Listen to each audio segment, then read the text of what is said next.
آگے اور یہ ایک غیر جماعت دوست کا سوال ہے. وہ لکھتے ہیں کہ روا میں بہشتی مقبرہ اور عام قبرستان الگ الگ کیوں بنائے گئے ہیں, اور بہشتی مقبرے کے بارے میں جماعت احمدیہ کا کیا تصور اور نظریہ ہے؟ بہشتی مقبرہ الگ الگ اس لیے بنائے گئے اول تو کہ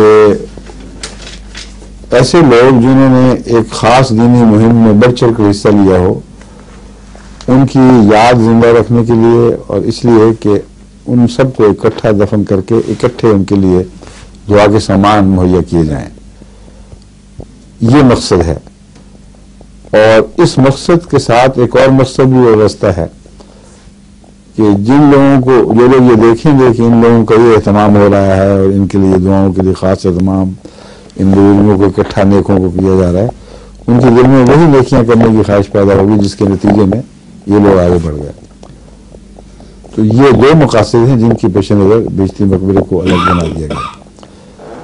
اور وصیت کا نظام بتاتا ہے کہ 10واں حصہ اپنی زندگی میں کمائے ہوئے کبھی اور اپنے ان کے بعد چھوڑے ہوئے کبھی تم دین کی خاطر پیش کرتے ہو تو پھر داخل ہوتے ہو. لیکن شرط یہ ہے کہ باقی اعمال اس کے مطابق ہوں,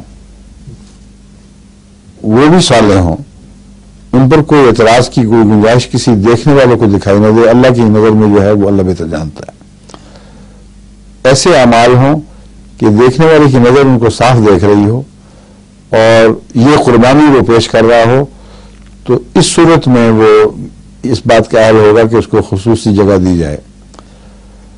اور آئندہ آنے والی نسلوں کے لیے یہ دعا کا موقع ہوگا اکٹھے ایسے گروہ کو اکٹھا دفن ہوئے دیکھ کر, اور مزید تحریش پیدا ہوگی. یہ مقصد ہے. جہاں تک ان کے 100% بخشے جانے کا تعلق ہے, میرے نزدیک یہ تصور درست نہیں ہے.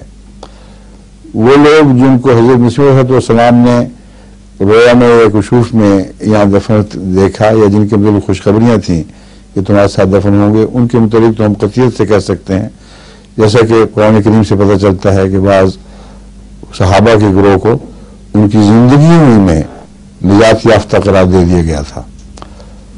تو مرنے کے بعد بھی نجات یافتہ ہو رہیں گے, مجھے تو نہیں کہ زندگی میں نجات یافتہ اور مرنے کے بعد نعوذ باللہ غیر نجات یافتہ ہو جائیں.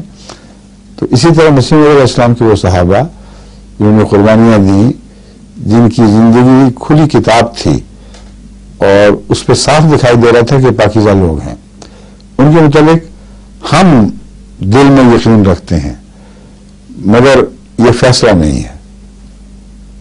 ہم دل میں یقین رکھتے ہیں اور اللہ کے فضل سے توقع رکھتے ہیں کہ یہ لوگ نجات یافتہ ہو ہوں گے, اور عمومی طور پر یہ فتویٰ دے سکتے ہیں کہ بعد میں آنے والے بھی جنہوں نے جہاں تک ہمارا علم ہے نیکی سے زندگی بسر کی اور قربانیاں کی, وہ نجات یافتہ ہی ہوں گے.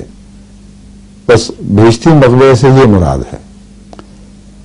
اللہ کے فضل کے ساتھ ایسی توقعات جن کا وابستہ کرنا ان لوگوں کے اعمال سے بھی تعلق رکھتا ہے جو اس میں دفن ہوئے, اس لیے معقول وجہ دکھائی دیتی ہے.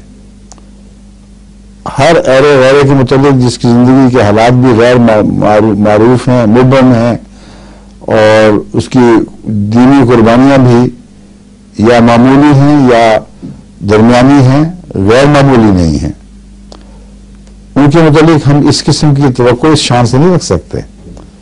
تو ایک وجہ تمیز موجود ہے. ٹھیک ہے, فرمائیے.